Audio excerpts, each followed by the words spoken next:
You're listening to iLiveUK, changing the way you listen to radio. iLiveUK. Hi, this is Miss Law. Tune in to TalksHonest every Sunday, 4 p.m. to 5 p.m. on iLiveUK, discussing topics often thought of but never spoken. That's Sundays, 4 p.m. to 5 p.m. right here on iLiveUK.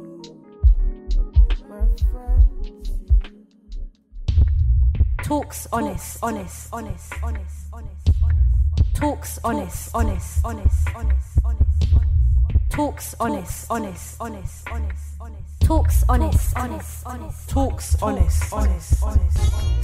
Hello and welcome. You are tuned in to iLiveUK, changing the way you listen to radio. I'm your host, Miss Law, and this is a platform and an opportunity for you to discuss topics never spoken but often thought of. You can connect with us by contacting us on 0208 638 8503 or all the W's uk.iliveradio.com.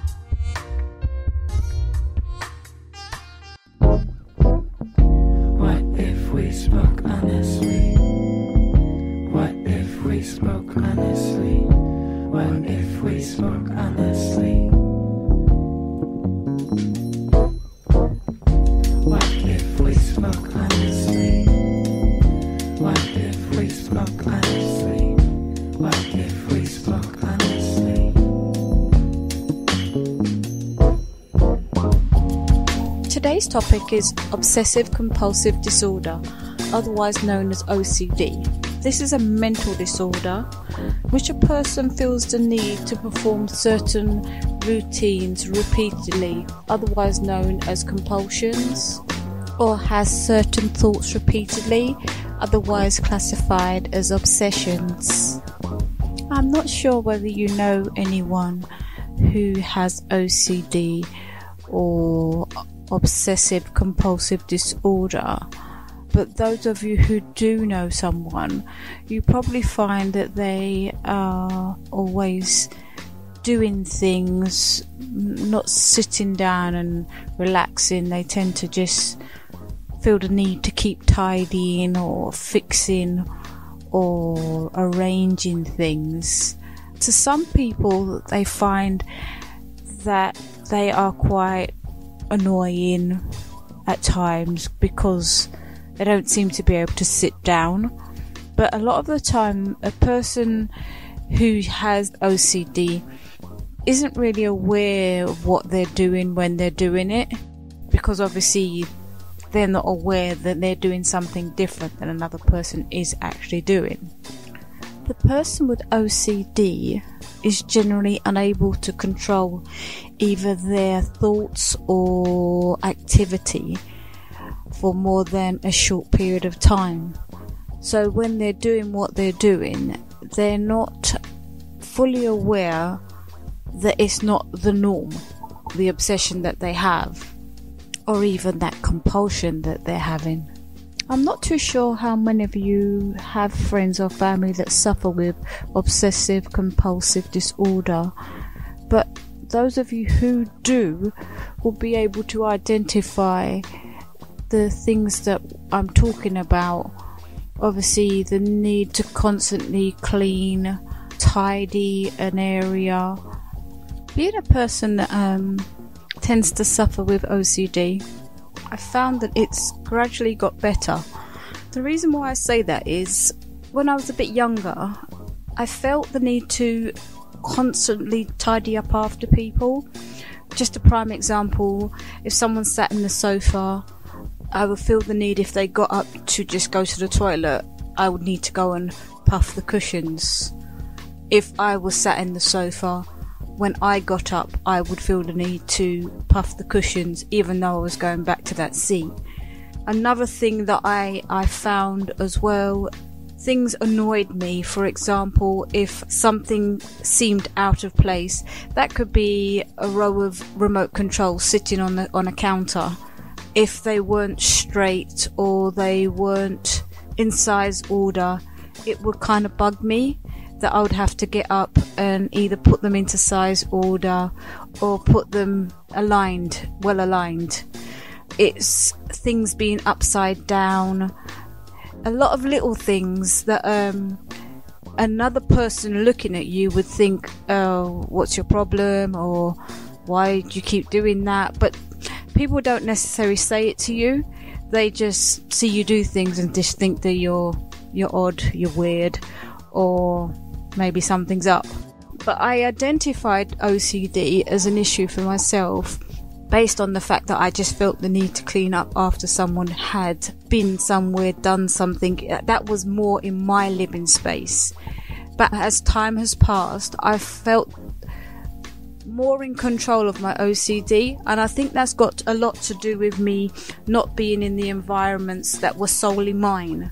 So if I went to work, I had a workspace, I could be fully in control of that workspace. However, in my colleague's workspace who was sat next to me, I had no control over it.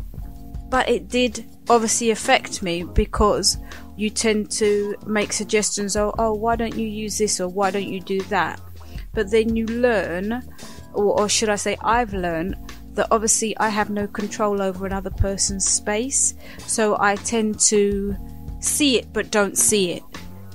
Now you're probably asking the question, like, how do you see it and not see it? And I think that's a lot to do with me and how I am dealing, or how I have dealt with my OCD. And I've just identified that for me, I can't be in control of something that's not mine. So therefore, I've learned over time, don't get me wrong, it has been a struggle, because obviously you're constantly in different people's environments. If you have a partner, if you're sharing a living space with somebody, if you go to a hotel, different places that you're very rarely in your own space, so to speak, that you can be in total control. And I felt the need to make a difference, or try and help myself deal with the situation. I didn't see myself or my OCD as an issue. I mean, I didn't identify myself as having OCD until maybe in my 40s. So all the time I was just doing what I was doing. I only realized when I sat down and reflected on my actions and how I did things. It wasn't the fact that someone had said something to me, it was more, oh, maybe I'm a bit picky, or I'm a bit this or that. And for some reason I just decided to look at myself and decide, oh, maybe I need to make some change, or I needed to have a look at why I was doing things. At that point I didn't identify myself as having OCD. I just considered myself as being a tidy person. I must say that people with OCD obviously have different levels of OCD. So there are some people who have control over it, and there are some people who just have no control whatsoever over OCD. From the mind of someone who has OCD, it can be a struggle at times because of your need to constantly do the things that you do. And then also when you're trying to control it, it's a completely different ball game also, because obviously if you have a disorder, for example, and having the OCD, and you feel the need to do something, but yet you're restricted from doing it because you don't have no control over that situation or that space, it can be quite frustrating to the point that you'll see something and feel the need to just walk away so it's not visually there for you to see. I earlier mentioned people with OCD tend to have common compulsions. A few of these compulsions would be washing the hands, counting things, checking to see if the door was locked, and they also struggle to actually throw things away or throw things out. That's just to name a few. There are obviously quite a few other things that possibly those of you who have been around someone who has OCD, you will be able to identify other things similar to what I'm actually expressing here. My actual question to you is, does OCD actually mean anything to someone who doesn't have OCD? It's a question I ask myself, and it's a question that many people with OCD would possibly ask themselves, for the simple reason you don't know how you're perceived unless someone tells you what you're doing from what you're not doing. So, how do you feel about someone who has OCD, obsessive compulsive disorder? Do they agitate you? Do they make you feel uncomfortable? Do you express how you feel around them?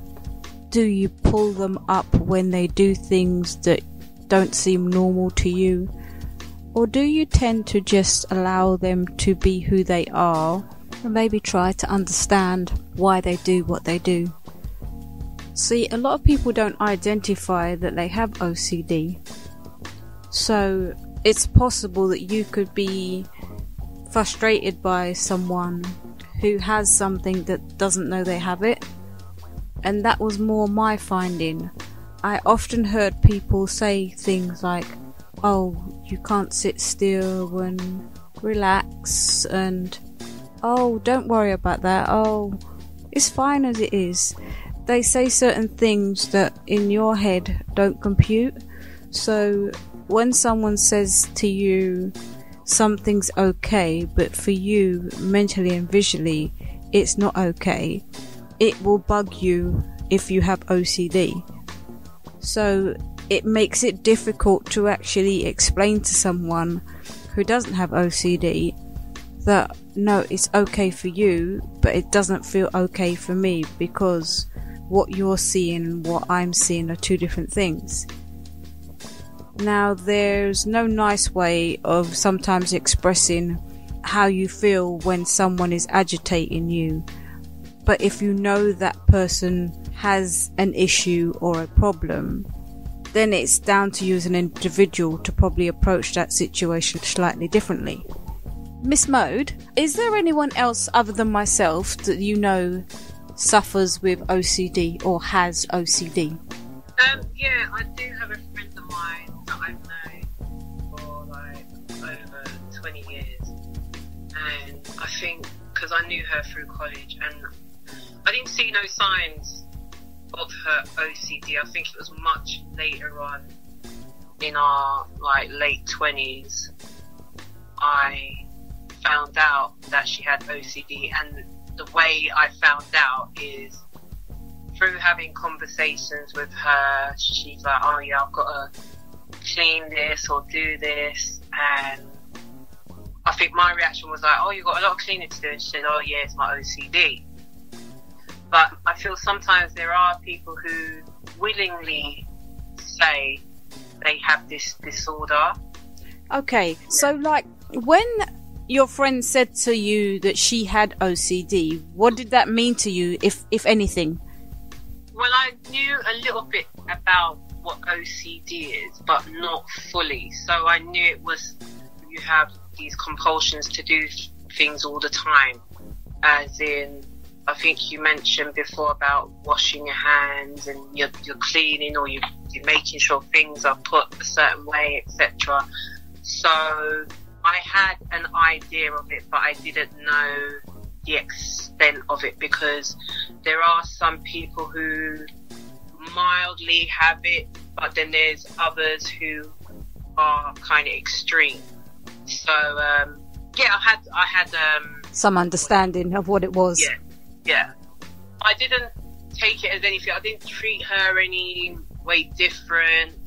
It's just for me to just let her do what she's doing. So when she's bleaching down the skirting boards or whatever, I'm just like, okay, cool. So that's what you're doing today, or what, you know, as part of your daily routine or whatever. So it didn't really bother me. But then with yourself, because I've known you for a long time, but I didn't know about your OCD, but I saw signs things that look similar to OCD. Mm-hmm. So where it was a thing of not keeping still, or there's something that you need to do, and like you may be able to sit down for a minute or so and then you're up doing something, or you want to find something to do. Yeah. So then it kind of clicked, and I thought, you know what, let me just ask her anyway, because I'm not being rude, but I just wanted to know if it was. So that's why I was like, do you have OCD? And then he was like, yeah, and kind of laughed a bit. Yeah. And I was like, oh, okay, yeah, because I was saying to you, yeah, I can see the signs. Yeah. But then obviously we were sitting there talking about it, because I don't know a lot about it. I just know probably just the basics of what OCD is, but it was very interesting, and I was very intrigued to find out how you got OCD. Was it something that you'd had all your life, or did it just come just one day and then now it's just here? And like, how does it affect you as a person in your daily life? And you know, I was just intrigued to find out, because I want to learn. I don't want to be someone who's going to be ignorant and mock the person. I just wanted to just learn about it, because knowing that I've got another friend who has the disorder, I know how to deal with it, basically. So if I see you moving about or you're fixing something, I know that's what you're doing. It's not gonna be like me sitting there like, what's she doing now? Like, you know, can't she sit still? You know, all those things where other people would say that because they haven't been informed or want to learn about what it is. So, like, obviously you've identified something in me because you know somebody who did similar things to me. Yeah. So initially, when you met your friend who had OCD, and only upon her announcing that she had OCD, did you think that there was anything peculiar about her behaviour, or you just thought she was just super tidy, or you didn't really think anything of it? I didn't really think anything of it. When I was with her, there wasn't really any signs of it, really. Okay. Now, I don't know if it was her hiding it well and she's learned to control it. I just didn't know. Maybe I was young at the time and I didn't really understand until she said something, which was more later on. Obviously, people do cleaning, but then there's the OCD version of cleaning where it's excessive. It's excessive. So yeah. I've been with that, and then she said, oh yeah, my OCD, and I was like, oh okay, and that was that, really. You know, so obviously now when we have conversations, she's saying, yeah, I've got to clean that, this, got to do this, do that. Like, it's not a thing of where it bothers me, it's just normal for me for her to do that. And when I have conversations with yourself, it's just normal. When you think about your friend, is one scenario, because you don't actually live with her and you don't share a space with her on a regular basis. It's a friendship. No. You see each other occasionally. Yeah. So how does that compare to being in a working environment? Because obviously we work side by side, very, very close. We interact on a different level, day in, day out. So how does that affect you, or how does that make you feel when you're working with someone? Because it's intriguing for me to understand how I'm perceived and how my actions affect other people. Because you don't knowingly know you're doing what you're doing unless someone says to you or identifies they're aware that you do something a little bit different. Right. We work well together, and I think obviously because I don't suffer with OCD, but we have similar personality, so it's like we work well, we gel well together, we kind of have the same mindsets with certain things, and it's like a mental connection as well, where you could have been thinking of the same thing and whatnot. But when it comes to your OCD, I don't know, again, I just let you get on with it. I know for me, where some people might find it strange. I'm a very quiet person. Yeah. So I'm not a person to always talk. Like, I can be in the same room with you, but I just don't need to talk to you, or I just don't have nothing to say, so I'll just get on with what I'm getting on with. Yeah. But when I see you get up and do what you're doing, as long as it's not affecting my work and whatever, I'm cool, and it hasn't. Like, you just do what you're doing. Yeah. And that's that. I haven't really had a problem, but I think because I've mentioned in the past about I suffer with diabetes and whatnot, it's like you've got to understand about my illness. Yeah. So you kind of get a rough idea of how to deal with the situation, and I think it works the other way around with you with your OCD. Yeah, I know how 100%. to work with you. Yeah.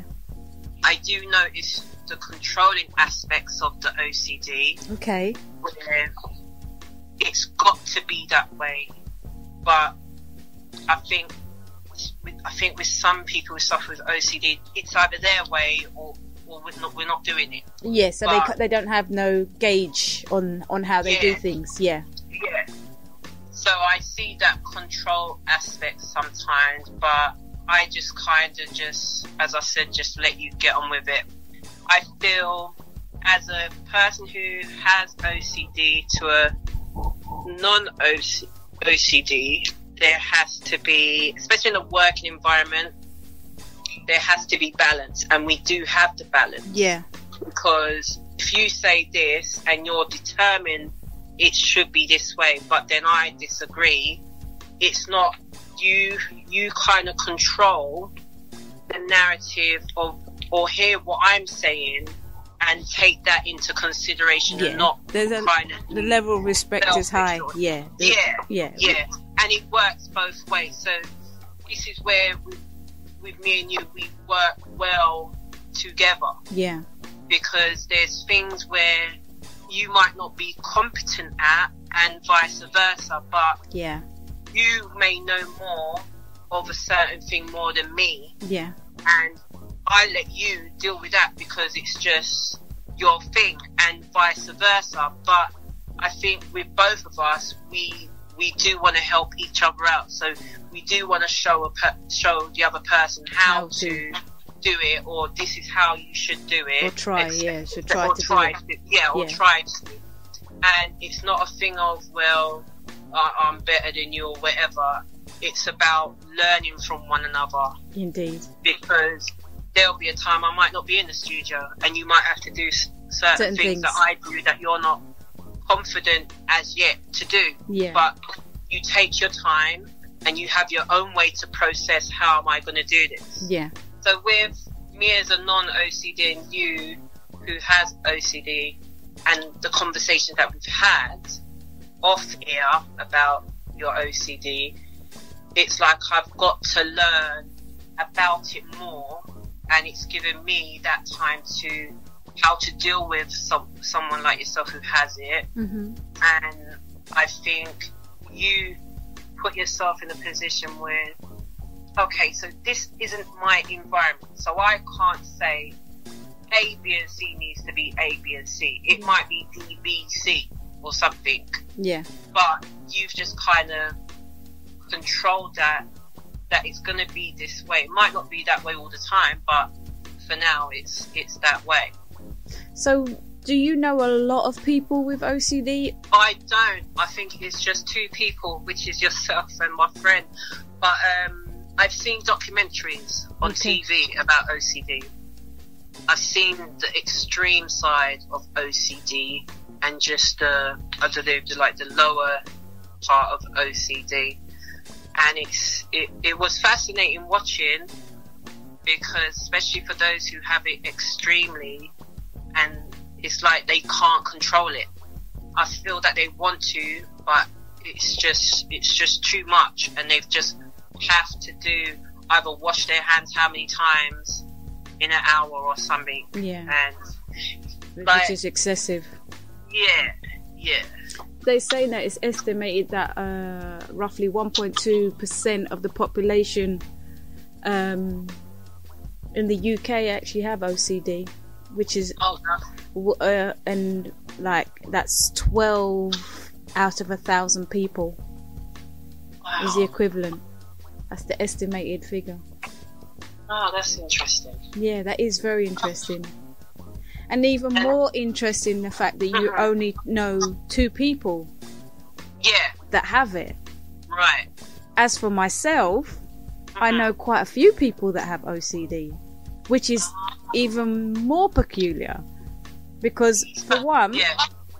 I didn't identify myself of having OCD, but yet I'm surrounded by people who had or have OCD, which makes it even more interesting. For one, the fact that I didn't identify I had, but I just thought I was just super clean and just did things extreme. Right. And then to be around even more people that have it but don't identify them to have it because they just do what I do.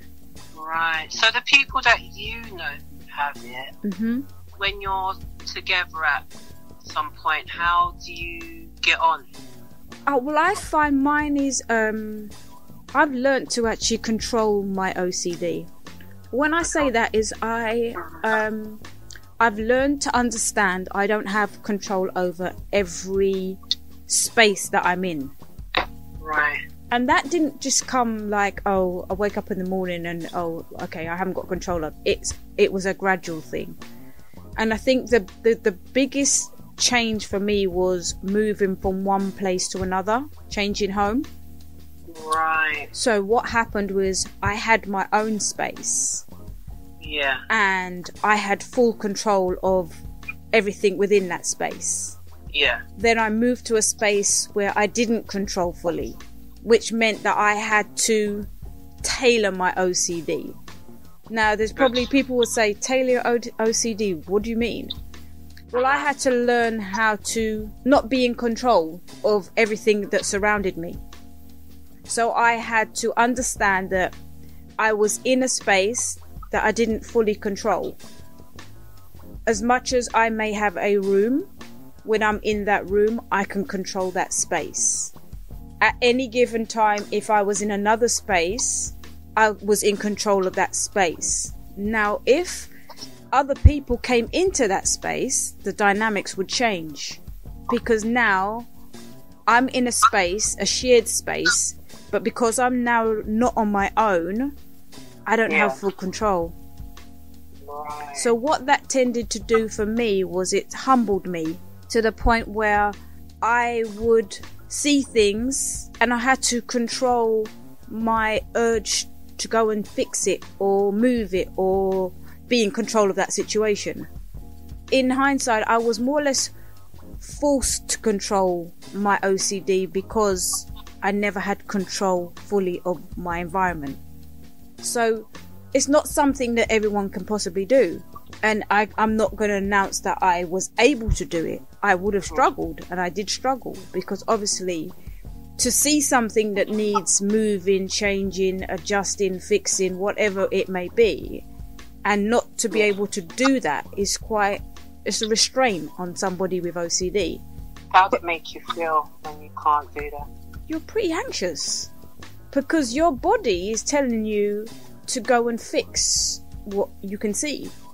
So you're urged to go and do what you do. Yeah. Now, if you're not in a position to do what you feel to do or want to do, it's almost as though you have to leave that area.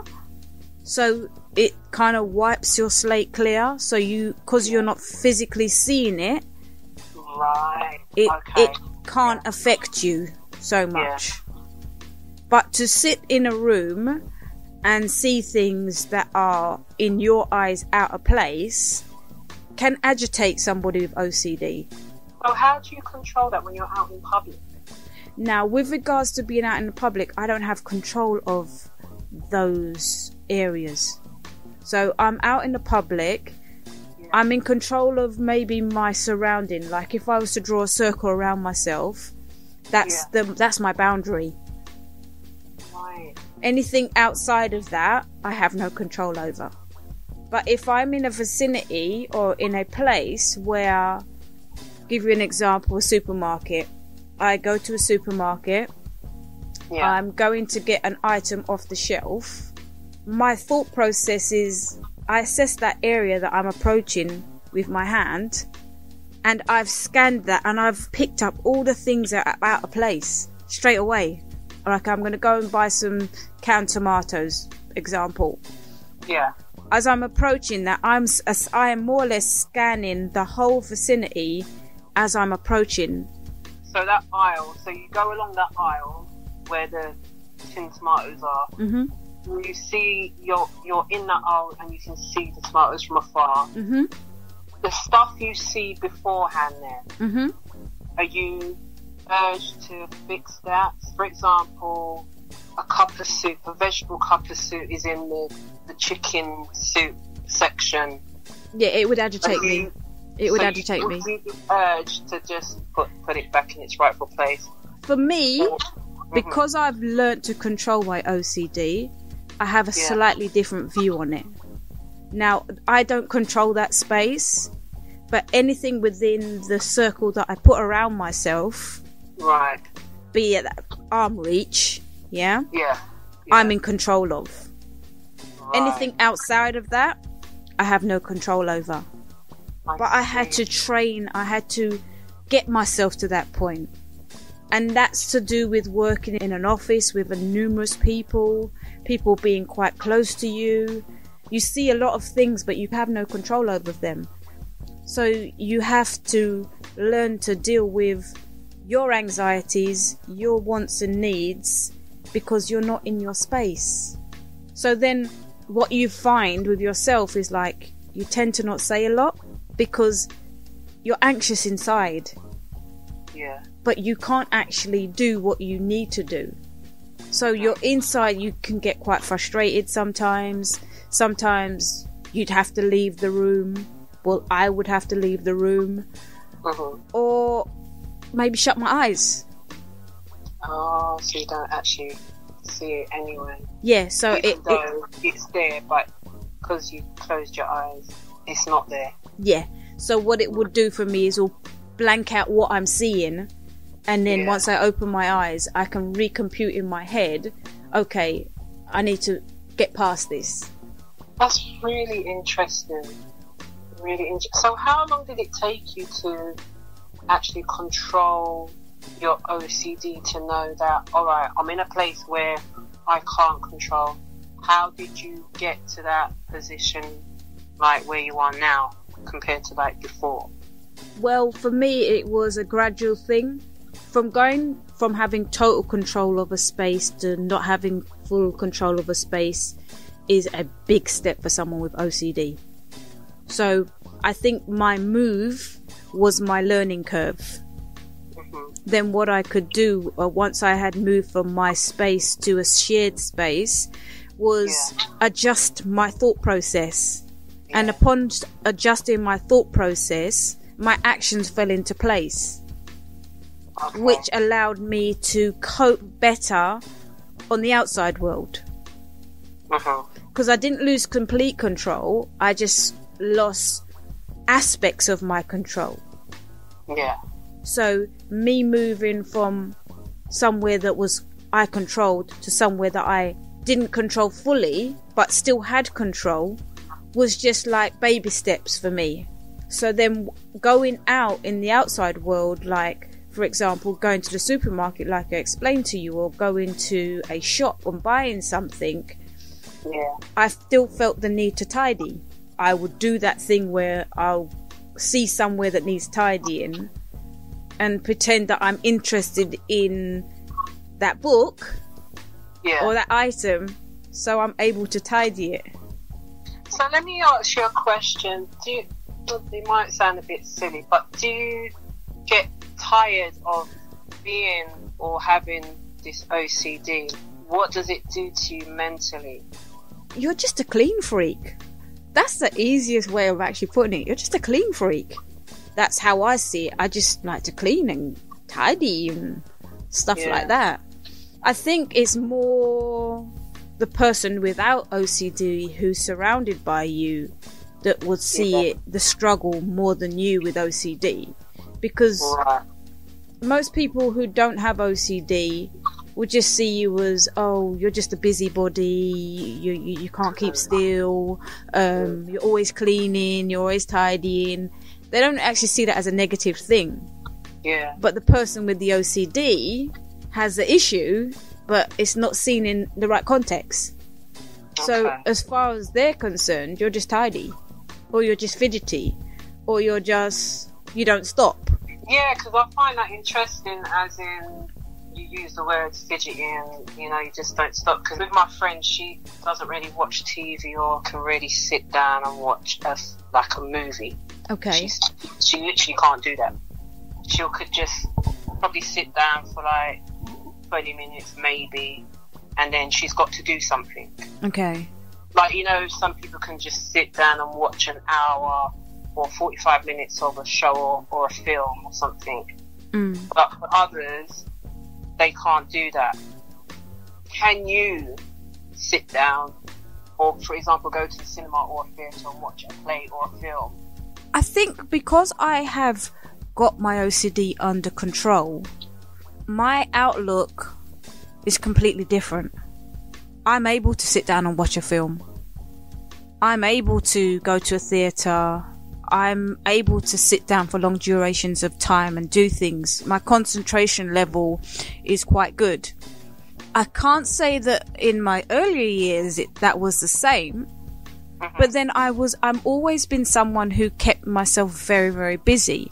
So be it numerous jobs, be it selling Avon, selling clothes, even though I had a 9 to 5, I always had something else.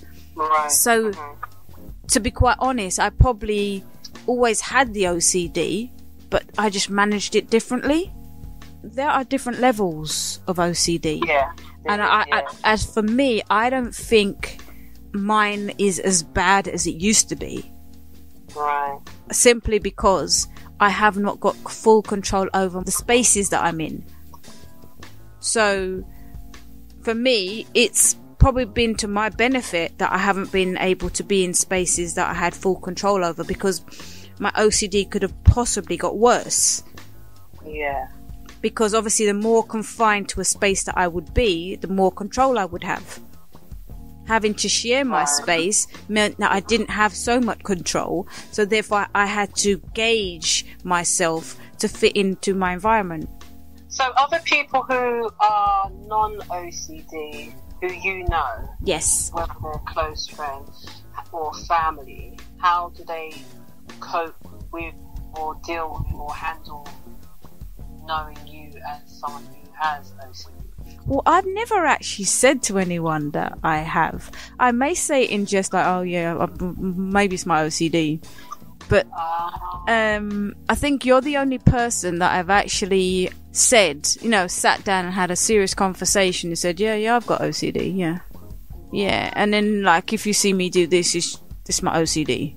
Yeah, and then I've kind of explained to you, certain things that would jar me, something that's not straight, positioning of things being out of place. Prime example is we share a drawer, and you would tidy that drawer, and then I will go in the next day and tidy the same drawer. Yeah, I feel that's because you have control, or is that not the case? I don't know. I think because we share the drawer, it's both of our space. So it's just dependent who gets to the drawer first. So you might tidy one day and I might tidy another day. But that's just us working together. But then don't you feel if it's, for example, it hasn't been touched, but then you go in and touch it, don't you feel that you've now got control of it now? And now that you've done it, you feel better? To be honest, I don't feel the need to be in control when it comes to the drawer. Like I was explaining, so long as I do my tidy, I'm okay. I think that's the thing with me. I will go in a drawer and things will look out of place because that's me and the OCD. So no matter how much I go to the office and go in that drawer, I will always feel the need to tidy because that's part of my makeup. I kind of understand it, but I'm of the mind of a non-OCD person. Yeah. Because my thing is, if it's tidy and we've gone for the night and we come back the next day, you've come in before me, what is there to tidy? Yeah, but see, with someone with OCD, or with my OCD, should I say, alignment, sizes, different things like that affect me as well. Prime example is the fridge. I have terrible fridge OCD. Terrible. When I say terrible, I mean terrible. I can go in the fridge and I will scan the entire fridge. Once I open that door, I have scanned the entire fridge and I feel the need to tidy it. There could be a lemon that needs to be near vegetables. There could be drinks that are on a shelf where cooked food should be. There's chocolate bars that should be on the door when there shouldn't be. And I'm literally sitting here with my eyes closed and I can visualize the contents and where things are in the fridge. That's how bad my fridge OCD is. So when you put away stuff in your fridge, and obviously you're not going to say, like, you're not going back in there for the night and you go in there the next day. So the next morning you get up and you do your normal and you come downstairs to your fridge. Yeah. Do you then start to fix things around? My biggest thing is if somebody else is in the house. Right, okay. So it's not so bad if it's me. I will feel the need to tidy it because it will always look untidy to me. However, stop there. Okay. So, with you saying that, you feel that it will be untidy, but say like you've been in the house by yourself. Yeah. You've put your fridge, you packed it away how you want it. Yeah. You haven't. I know about the alignments, and you probably have the label at the front so you can see what it is, all in a line at the sides or on the shelf or however you do it. So you've left it like that, but then you come back. No one hasn't been in the fridge. Mm-hmm. The next day, do you go in there and still try to tidy it, even though you've done it the night before? Yes. Why? Because you just feel the need to tidy all the time. It's not something you're looking to do, but your eyes, you just feel the urge. Not necessarily the urge, just things never seem in place. You know, labels to jars or bottles being visual, turn so that you can see them without having to physically touch them. Okay. It's just little things. Unless you have the mind of someone of OCD, some of this stuff sounds so like far-fetched. Yeah, because I'm trying to get a understanding of, or maybe you haven't had that scenario because there's someone always at home, so things are always going to be moved. But I just wonder, and even like if listeners out there, if you live alone with OCD, if you put your shopping away in the fridge and you've put it how you want it and you've left it how it is, you haven't gone back in there, but then do you come back and do that? I'm just wondering if, someone else with OCD, is it a thing where you just have to always just go and move things around regardless of you've done it? I guess everyone's different. That's an interesting question because somebody else with OCD may think that my OCD for the fridge is completely nuts. because we may have the same things that we like to do, but some areas we may focus on more than others. I mean, OCD goes across the spectrum. I mean, when you think about wardrobes, when you're putting your clothes in your wardrobe, I've got a thing where things need to be in colour coordination. So when you say the spectrum, is it like the spectrum of a rainbow, as in the dark colours? Then that's correct. Right. Yes. Okay. That's interesting.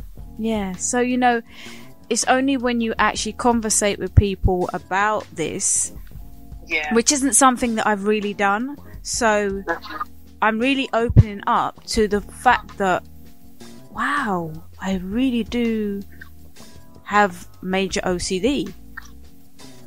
But at the same time, you have learned over the years to control it. Indeed. Yeah. And I think that's good for me because my character is quite strong. I know what I want. Like you were saying, I do have aspects of control because I'm accustomed to being in control of my surroundings. So, yes, I am controlling. People will see me as controlling, but I think my levels of control are not excessive, if you understand what I mean. They're bearable. However, I have met people who are controlling, never actually identified them as being OCD. But having this conversation with you now, I'm thinking there's a possibility people that are quite controlling do have aspects or levels of OCD. So would you say, for the listeners out there right now listening to this show, would you recommend, because of how we've had our conversation, if someone who's recognised that they suffer with, or have, should I say, OCD, and maybe they might be feeling a bit of a way where they want to talk, but they don't know how to approach it to, whether it's their family or friends or work colleagues, would you suggest them having a conversation? And if so, how would they approach having that conversation? Now, OCD isn't a problem unless you make it a problem. Now, those people that surround you will identify you as being different for one thing or another. Generally, being OCD isn't a bad thing. Right. You're just excessive in things that you do. Yeah. So it doesn't make you bad. It doesn't make you angry. It doesn't make you, well, my levels. I can only talk about myself. Yeah. So I don't see it as a negative thing, but for the person with OCD, it can be negative because obviously they get frustrated by the fact that they're not able to do something. Yeah. So it's only affecting them mentally and probably physically because they're feeling restricted. So now somebody else around them doesn't see that because that's all going on in their head. Oh. And unless they express it through anger or frustration, that's the only way that you're going to know something's affected them. This subject has been very enlightening. It's been informative.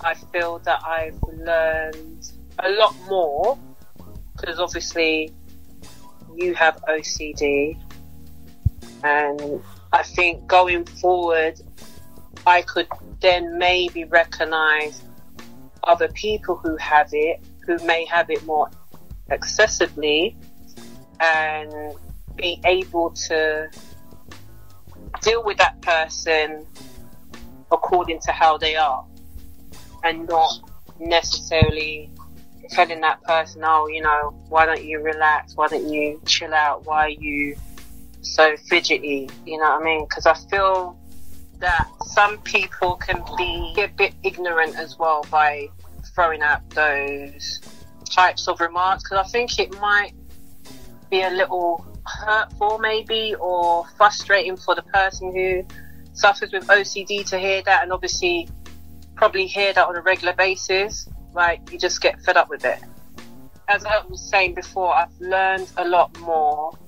I've learned actually having a conversation with you about it, getting to find out how it affects you on a daily basis, how it affects you in a space that you can't control, and you teaching yourself how to control the situation you're in, whether it's in a public space, as in maybe at work or at a friend's home or wherever, you know what I mean? So I commend you with that, because there may be other people who haven't been able to control it and probably don't even know where or how to start to do that. Yeah, this is very true with regards to people's perception of people who have OCD. And I think most of the time they don't actually know that someone has OCD, because people don't necessarily say they have OCD unless they're in a conversation with somebody who's displaying similar things that they can relate to. So people will be ignorant, people will say unkind things because it's their lack of knowledge or understanding. But the only thing we can do is be mindful that people are different. Just because they may not physically look a certain way doesn't mean that there isn't something wrong. You know, when people do things, we can't be judgmental and make, like as you said, make statements or make remarks and then later regret saying what they've said because of ignorance. Right. So I think it is key that we are open-minded, have a level of understanding, and try to display certain behaviours which are pleasant as opposed to things that can be hurtful. Because even though some people may say things in jest or may say something that they don't feel was untoward, you don't know how it's affecting any person, and that's with any disorder. That's right. Or anything that could be going on in their mind. Yeah. So I think it's important that you're respectful of people and your environment. It's as simple as that. Very true. If you want more information on OCD, you can go to www.ocduk.org. If you wish to connect with me, you can connect with me on all the social media platforms. TalksHonest. It's been a pleasure. Good night and God bless. What if we spoke honestly? What if we spoke honestly? What if we spoke honestly? What if we spoke honestly? What if we spoke honestly? What if we spoke honestly? What if we spoke honestly? What if we spoke honestly? What if we spoke honestly? What if we spoke honestly? What if we spoke honestly? What if we spoke honestly?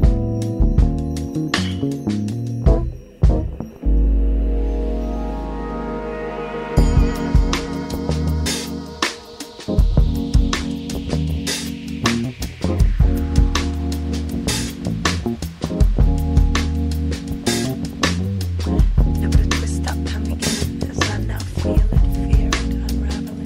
Hate the fault of habit and distrust that all leads to our reckoning. Still softly spoken in acceptance, I'm begging. Any excuse in the name of love, you taught me well. My heart bleeds as you hesitate on words and choke. I feel it all, each your minds gathering at my feet, entangled. No one soon to slip and meet. Truth the past dragged upon me sinks into chest. No need to analyze.